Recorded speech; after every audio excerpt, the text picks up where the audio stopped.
17 y la aplicación del método del impuesto diferido es obligatorio. Si ustedes son contadores en algún momento de una empresa grande, ¿sí? Y aplican RT17, de manera obligatoria tienen que aplicar el método del impuesto diferido.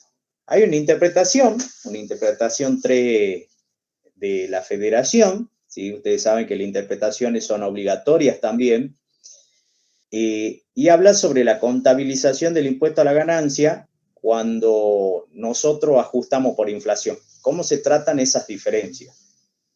¿Sí? Es bastante interesante y sería bueno que la lean. Daniel en algún momento preguntaba sobre este tema. Luego tenemos los entes medianos. Para los entes medianos también es obligatoria la aplicación, ¿sí? Hay algunas cosas, algunas diferencias respecto al RT17, ¿sí? Pero es obligatoria también la aplicación del método del impuesto diferido. Para los entes pequeños es optativa, ¿sí? Ahí los entes pequeños tienen la opción de aplicar el método del impuesto diferido o el método del impuesto determinado. Todos los entes pequeños van por el método del impuesto determinado, que es lo más fácil en la práctica para el contador, ¿sí? Pero no brinda mucha información a la hora de analizar e interpretar los estados contables. Para contabilizar el impuesto a la ganancia, yo les dije que siempre hay algo fundamental en la contabilidad, y para entender la contabilidad hay que entender los hechos económicos, ¿sí? Si ustedes saben bien el hecho económico, pueden registrar cualquier cosa. Los registros contables son debe y haber, el principio de la partida doble, ¿sí? Cuando hablamos de impuesto a la ganancia, ustedes saben que el Estado recauda impuestos, ¿sí? Distintos tipos de tributos, impuestos, tasas, contribuciones, que ustedes lo van a ver más adelante en el transcurso de todas las materias de la Facultad de Ciencia Económica. El Estado recauda tributos, ¿sí? Para afrontar el gasto público. Entre esos tributos está el impuesto a la ganancia. Y el impuesto a la ganancia, ¿sí? Nosotros decimos, bueno, es impuesto a las ganancias. ¿Qué son ganancias? Y la norma impositiva lo define como los ingresos producidos en un ejercicio fiscal, ¿sí? Cuando hablamos de ingreso, en realidad la norma está hablando de ingresos no brutos, sino netos. No estamos hablando de ventas solamente, sino estamos hablando de un resultado final, ¿sí? Entonces, viene el Estado y dice, vos sos una empresa, por ejemplo, que obtuviste ganancia durante el transcurso de un año, por lo tanto, tenés que pagar impuesto a la ganancia, ¿sí? Por todos los ingresos producidos en ese año. Impositivamente, cuando ustedes vayan a impuesto 2, ven el tema del impuesto a la ganancia en quinto año, ¿sí? Hablamos de ejercicio fiscal, ¿sí? La FIP habla de ejercicio fiscal, ustedes saben que nosotros los contadores hablamos de ejercicio económico, ¿sí? Ellos hablan de ejercicio fiscal, ¿sí? Que es un año también. Y si ya van a ver que en el caso de que la empresa lleve balance, el ejercicio fiscal es igual que el ejercicio económico. Entonces viene el Estado y dice, vos, Gonzalo, obtuviste ganancia, un resultado positivo, durante el año 2019. Entonces vos tenés que pagar impuesto a la ganancia. ¿Y cuánto pago? Bueno, vos tenés que hacer el cálculo y determinar un resultado impositivo, siguiendo estas normas, y te da las normas impositivas, así como nosotros tenemos las normas de nuestras resoluciones técnicas, ¿sí? Ustedes van a ver en impuesto 2 que están las normas impositivas y van a ver cómo se liquida el impuesto a la ganancia, que es bastante interesante, ¿sí? Entonces, viene el Estado y dice, vos obtuviste ganancia durante el 2019, me tenés que pagar. Bueno, ¿cuándo le pago? Y el Estado te cobra, ¿sí? Dentro de los 5 meses posteriores al cierre de tu ejercicio contable. Entonces, si yo cierro balance en diciembre, los 5 meses serían en mayo. Por eso en mayo están todos atareados los contadores liquidando el impuesto a la ganancia, presentando declaraciones juradas y pagan el impuesto a la ganancia del año pasado. ¿Entienden? Ahora, por ejemplo, en mayo del 2020, los contadores, la empresa pagaron el impuesto a la ganancia correspondiente a ganancia del ejercicio 2019, del año pasado, del ejercicio ya cerrado. ¿Sí? Entonces, nosotros viene y tenemos que registrar eso. ¿Sí? ¿Cómo continúa la historia? Entonces, la AFIP habla de año fiscal, habla de resultado impositivo. ¿Sí? Vamos a ver que este resultado impositivo puede ser igual, distinto, ¿sí?, que el resultado contable. Entonces, el resultado impositivo, como todo resultado, me puede dar o ganancia fiscal o una pérdida fiscal. ¿Sí? Si me da una ganancia fiscal, lo multiplico por la alícuota, el Estado dice, vos, Gonzalo, ganaste, me tenés que pagar porque estás realizando una operaciones económicas en el país, entonces me tenés que pagar un 30% de tus ganancias. Entonces ustedes ven que el Estado es como un socio más de la empresa, porque todos los años cobra dividendos. Cobraría los dividendos el 30% de las ganancias. ¿Sí? Es algo así similar. Para nosotros, eso va a ser un impuesto, es una deuda, que yo la voy a tener que pagar en el próximo año. Tengo hasta mayo para pagarla, ¿sí? Y en mayo se la determinaría, pero en realidad para registrarla contablemente la tengo que determinar antes a la deuda. ¿Sí? Y está la otra opción, o sea, si no obtengo ganancia, puedo obtener pérdida. Y bueno, la norma impositiva habla de quebranto impositivo. Nosotros hablamos de ganancia, de pérdida, resultado negativo, resultado positivo. Ellos hablan de quebranto. ¿Sí? Quebranto impositivo. Entonces, si yo pierdo, si yo gano, le pago al Estado. Si yo pierdo, el Estado me tendría que pagar. Pero el Estado no paga nunca. ¿Sí? Pero viene el Estado y dice, pero ¿sabes qué? Si vos tuviste quebranto, tenés 5 años y en los próximos ejercicios, si vos obtenés una ganancia fiscal, podés compensar esas ganancias fiscales, ¿sí?, con el quebranto impositivo de hoy, el que tenés actualmente. Es como que de alguna forma el Estado me paga. ¿Sí? Entonces eso sucede cuando hay un quebranto impositivo. Y esto, en realidad, la declaración jurada de impuesto a la ganancia, que le gusta hacer a los tributaristas. Ustedes, cuando se reciban, la mayoría de los chicos se dedica a impuestos. No sé por qué, pero ¿sí? Son muy poquitos lo que hacen contabilidad. Y a mí no me gusta la parte impositiva, solo la parte contable. Y hacen las declaraciones juradas, en este caso del impuesto a la ganancia. ¿Sí? ¿Alguna pregunta hasta ahí? Algo que no entiendan, porque vamos viendo el hecho económico. ¿Sí? Y eso es importante que lo entiendan, porque si no, no sabemos qué estamos registrando, que cuando hablamos de consecuencias fiscales, de consecuencias contables. ¿Alguna duda? No, profe.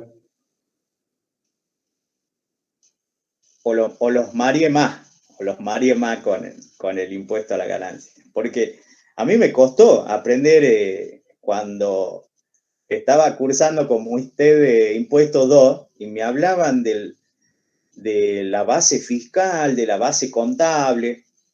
Entonces tenía ese problema y le quería comentar esta historia, y que lo comento también en quinto año cuando van a mi materia, ¿sí? Y ahí hablo un poco del impuesto a la ganancia. ¿Sí? Bueno. Vamos a ver, sigamos con el hecho económico, como para comprender, ¿sí? Entonces viene, y acá yo les doy un ejercicio, pero este es como que estamos en impuesto 2, no imaginamos. Año fiscal 2018, que va del 1 de enero al 31 de diciembre, y el resultado impositivo es 100.000 pesos, gané, para la AFIP, ¿no? El resultado impositivo es el que calculo según las normas impositivas, no esta, ¿sí? ¿Ustedes qué dicen? ¿Cómo será en principio el resultado impositivo? ¿Mayor, menor o igual que el resultado contable? Si ustedes harían la norma de la AFIP, ¿cómo querrían que salga en principio el resultado impositivo? Que salga mayor el resultado impositivo. Claro, al Estado le interesa, o sea, cobrar más impuestos. ¿Sí? Entonces ustedes cuando lean las normas impositivas a veces no son parecidas como las nuestras, ¿sí? Ustedes, y bueno, y ellos nos critican a nosotros porque nosotros hablamos, los contables hablamos de de la realidad económica, de la esencia económica de las transacciones y los sucesos similares, ¿sí? Y ellos tienen su realidad, que otra es distinta a la nuestra, ¿sí? Entonces ustedes habrán visto, a veces me costó armar la clase esta porque ya vine después de Adriana, de Claudia, y ya vieron bastante ejercicio, y ustedes ven que hay diferencias entre el tratamiento impositivo y el tratamiento contable. Y cuando vayan a impuesto 2, ustedes van a leer, las normas impositivas son como la RT, pero para la FIP. Y van a tener otros criterios de medición, ¿sí? Y con los fundamentos de ese organismo, que en este caso es un organismo de contralor, la FIP. ¿Sí? Bueno, en ese sentido, ellos elaboran sus normas, ¿sí? Con la intención de determinar ese resultado impositivo. ¿Estamos de acuerdo, chicos? Entonces, bien, viene y elaboro, yo soy tributarista, me transformo en tributarista, acá le puse alícuota el 35, ¿sí? Hoy actualmente el 30. Entonces, resultado impositivo 100.000. ¿Qué hago yo? Agarro los 100.000, ¿sí? Para llegar a los 100.000, ustedes van a tener que hacer un trabajo como hacer un estado contable, ¿sí? En quinto año, que es muy interesante, ¿sí? Y llegan a los 100.000. En quinto año van a saber cómo llegar a esos 100.000, que hoy saben algo, porque las profes les dio grandes diferencias, por ejemplo, en las previsiones, ¿sí? Cómo lo determina la FIP y qué es para nosotros la contabilidad. Las depreciaciones, ¿sí? Cómo lo determina la FIP y cómo lo tenemos que determinar nosotros los contadores. Hay gastos, ¿sí? Que no se pueden deducir para la FIP. En cambio, en la contabilidad los tenemos que deducir, ¿sí? Entonces yo llego al resultado impositivo. Todo el trabajo que hicieron con Claudio y con Adriana, llego a esos 100.000. Luego, lo que hago es aplicar la alícuota. En este caso, hoy actualmente está vigente la del 30%. Yo acá en el ejemplo le puse 35%. Aplico 100.000 por 35%, 35.000. Entonces yo tengo hasta mayo para presentar la declaración jurada. Voy, la presento a la declaración jurada, ahora por internet. No se imaginen que tienen que ir a algún lado, todo se hace por internet. Automáticamente puedo realizar el pago, ¿sí? Por internet, por transferencia. ¿Estamos de acuerdo? Y pagamos, pero en mayo, ¿sí? Y de ganancia que obtuvimos en 2019, en 2018 en este caso. Acá vamos a ir a pagar en mayo del 2019, ya habrán pagado, ¿sí? Entonces, luego, en el ejercicio siguiente, recién voy, y ahí voy a registrar el pago, ¿sí? Ahí registro, porque presenté la declaración jurada y pago. El pago se registra en el ejercicio siguiente. Pero ¿cuándo se devengaría el gasto? ¿Cuándo el gasto? Pregunta al final. En el ejercicio que corresponde, que se liquidaron los impuestos. ¿Y por qué Soledad? Porque ahí la respuesta, el profe a veces te va a mandar a Superior 1, que es una materia que le encanta y a mí también, ¿sí? ¿Qué vimos en Superior 1 del principio de la devengación? Y que hay que imputarle los gastos al periodo que corresponden, entonces no hay que imputárselos al ejercicio siguiente, sino al que corresponde, digamos. Claro. Consecuencia del principio de lo devengado era el principio o el criterio de apareamiento de ingresos con gastos. ¿Se acuerdan? ¿Sí? Que lo habíamos visto un poco, lo habrán visto con Daniel también, ¿sí? Que es algo que a él le gusta y aparecen en las resoluciones técnicas, ¿sí? Cuando el gasto está relacionado con un ingreso, ¿sí? Nosotros tenemos que devengar el gasto cuando se reconozca ese ingreso. Cuando el gasto está relacionado con un periodo, nosotros tenemos que reconocer el gasto en el periodo ese correspondiente. Y si el gasto no está relacionado con nada, ¿sí? O la pérdida, ¿cuándo la tenemos que devengar? ¿Se acuerdan? Que no es el caso este, ¿no? Acá está relacionado con un periodo. Pero ¿qué pasa si no está relacionado con... Cuando se le puede otorgar una medición confiable y no me acuerdo qué más. ¿Cuándo se reconoce un gasto o una pérdida si no está relacionada con un periodo ni con un ingreso? Miren que Cal, ahí lo va a mandar al principio, al criterio de prudencia. Van ahí a hablar de los principios de contabilidad generalmente aceptados. Muy bien, cuando se toma conocimiento, sí, cuando se conocen. ¿Sí? Las pérdidas se registran cuando se conocen. ¿Estamos de acuerdo? Y en ese caso dice que cuando no está relacionado ni con un ingreso ni con un periodo, cuando se conoce. ¿Estamos de acuerdo? Vamos bien repasando entonces. Ahora, viene y tenemos, en la contabilidad hablamos de ejercicio económico. Cuando vayan a quinto año van a hablar de año fiscal o de ejercicio fiscal, que es lo mismo. ¿Sí? Y el ejercicio económico y el año fiscal, si yo confecciono balance, van a ser iguales, como en esta filmina. ¿Sí? Igualito. ¿Estamos de acuerdo? Van a coincidir. Si mi ejercicio económico comienza el 1 de enero y finaliza el 31 de diciembre, el año fiscal también. ¿Sí? Ahora, de los estados contables que hacen los contables, sale un resultado contable. Y del balance impositivo que hacen los tributaristas, porque allá se disfrazan de tributaristas ustedes en quinto año, ¿sí? Y acá somos contables. Van a sacar un resultado impositivo. Ese resultado impositivo, ¿sí? Puede ser igual que el resultado contable, o puede ser distinto. ¿Estamos de acuerdo? Bueno, conclusiones. El ejercicio fiscal coincide con el ejercicio contable siempre y cuando son empresas que llevan balance. La declaración jurada del impuesto a la ganancia debe ser presentada hasta el quinto mes posterior al cierre del ejercicio. O sea, hasta ese mes tenemos para presentar la declaración jurada y pagar. ¿Sí? En la práctica, cuando vayan a quinto año, van a partir de los balances contables que hacen los contables y van a llegar al balance impositivo. ¿Sí?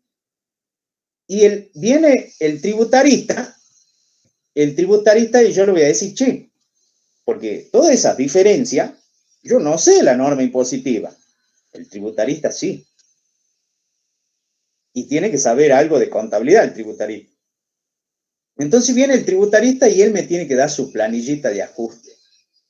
Y él me va a decir, Gonzalo, no podés depreciar acá por tantos pesos, sino la depreciación según el fisco es de tanto. Gonzalo, no, esa previsión no la podés reconocer impositivamente, no se puede deducir el incobrable. ¿Sí? Por lo tanto, incobrable es cero. Entonces viene el tributarista y te determina eso. Ahora, el problema es cuando ustedes son los tributaristas y los contables, tienen que saber las dos normas. ¿Sí? Y ahí se pegan una mareada más o menos, ¿sí? Porque es complicado saber tantas normas. ¿Sí? Bueno, ¿entendieron el hecho económico? Es el hecho económico. Ninguna duda. ¿Seguimos? ¿Alguien que quiera aportar algo para agregar?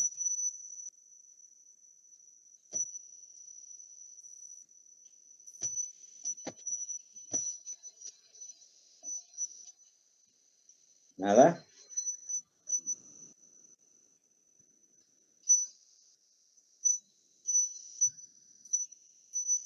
Bueno, sigamos. Bueno, tenemos dos métodos. El método del impuesto determinado, ¿sí? Que lo aplican los entes pequeños.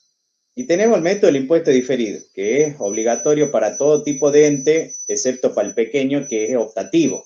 ¿Sí? Pero si yo soy contador del ente pequeño, todos se van por el método del impuesto determinado, que es mucho más fácil. ¿Sí?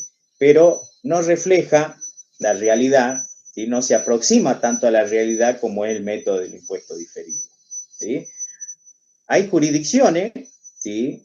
En nuestro país que obligan, a pesar de todo, de las normas existentes de FAXE, y hacen un apartado y obligan a aplicar a todo tipo de ente el método del impuesto diferido.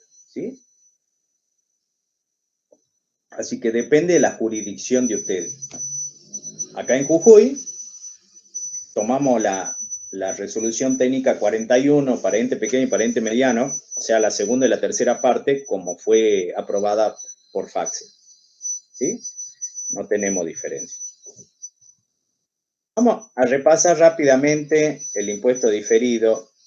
Y yo le dije que hay distintas variantes, existieron a lo largo de la historia, o métodos, ¿sí? Que determinaban ese impuesto diferido, ¿sí?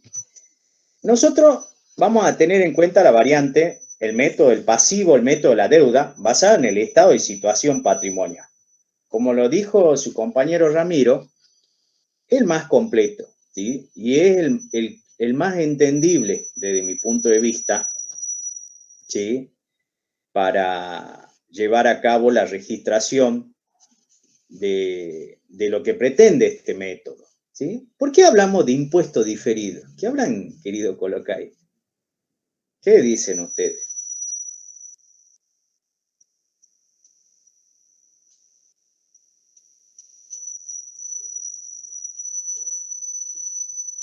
¿Alguien se preguntó?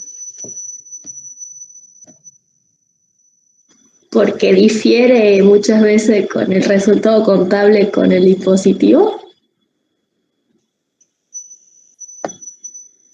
Podría ser, Soledad, podría ser. ¿Y esa diferencia, cómo difiere? Pues viste que la palabra diferido, nosotros lo usamos en los resultados diferidos, ¿no? ¿Recuerdan que Sí. vimos en Superior 1? El resultado diferido era, por ejemplo, un saldo por revaluación. Muy bien. Hay ahí, ¿sí? El diferimiento, a veces hay autores, ¿no? Hay distintos autores que cuando lo explican dice, mira, hay consecuencias fiscales, ¿sí? Que en el tiempo se producen en un momento posterior, ¿sí? Ahora, pero el hecho económico para la contabilidad se produce hoy, ¿sí? Pero ese hecho económico que hoy estamos registrando en la contabilidad tiene consecuencias fiscales, pero futuras, no hoy, actualmente, ¿sí? Y vino la pregunta y dice, esas consecuencias fiscales futuras, ¿tenemos que registrar en la contabilidad? ¿Qué dicen ustedes?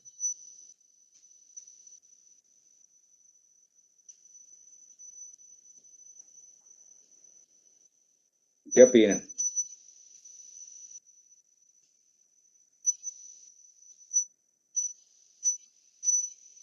¿Sí o no?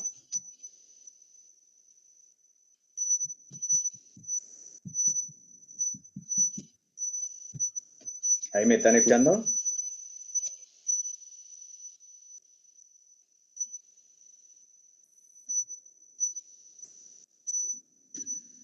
¿Chicos? Sí, profe, sí se le escucha. Pensaba no me escuchaban.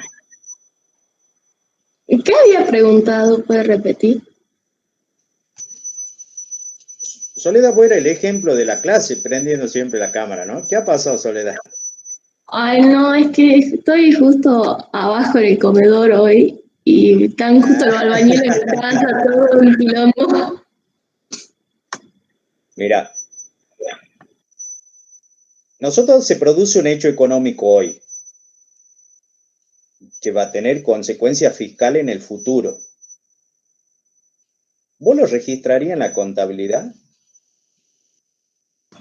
No, ¿Por qué no? o sea, porque genera consecuencias fiscales, o sea, cuando se genere, recién ahí lo voy a registrar. Ahora, y esta consecuencia fiscal, ¿sí? En el futuro va a hacer que vos pagues más o pagues menos impuestos. Pero hoy vos lo podés saber.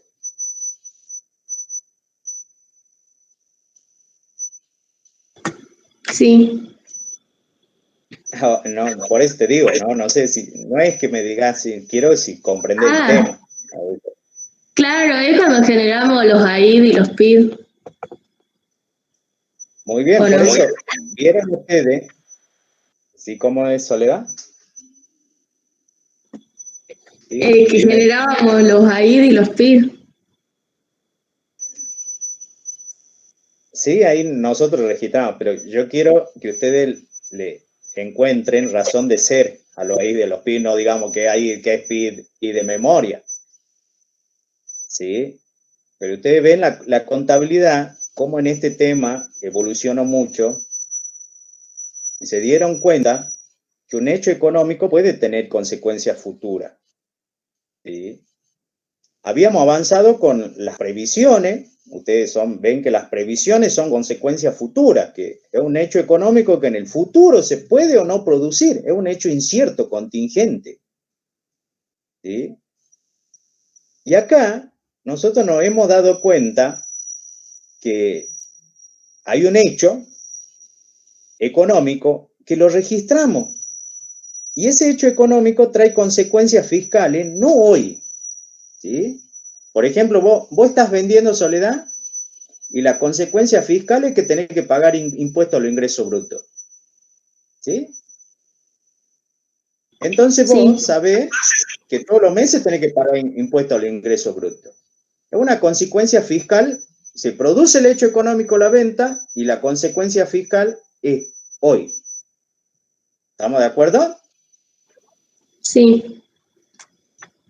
Ahora, yo estoy comprando un bien de uso, ¿sí? Yo estoy comprando un bien de uso, y el criterio de medición, ¿sí?, de las depreciaciones para la contabilidad es 1.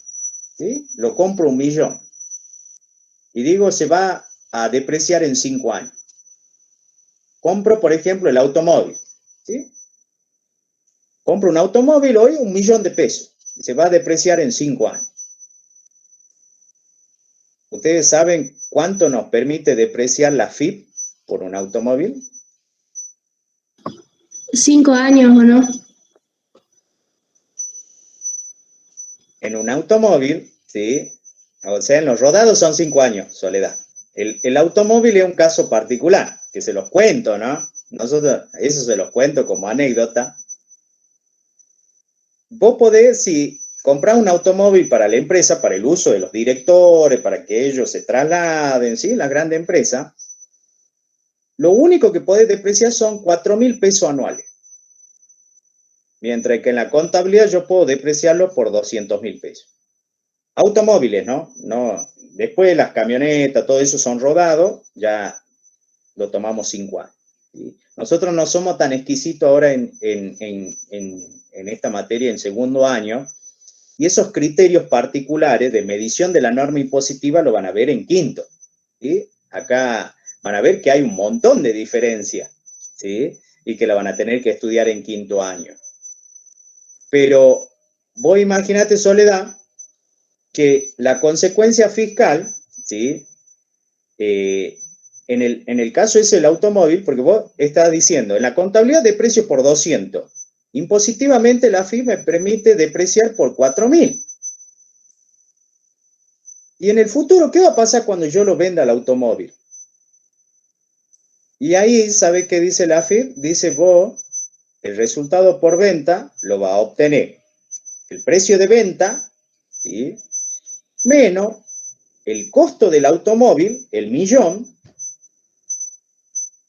y le tenés que restar ese costo para sacar un valor residual impositivo, le tenés que restar los 4.000 por 5 años.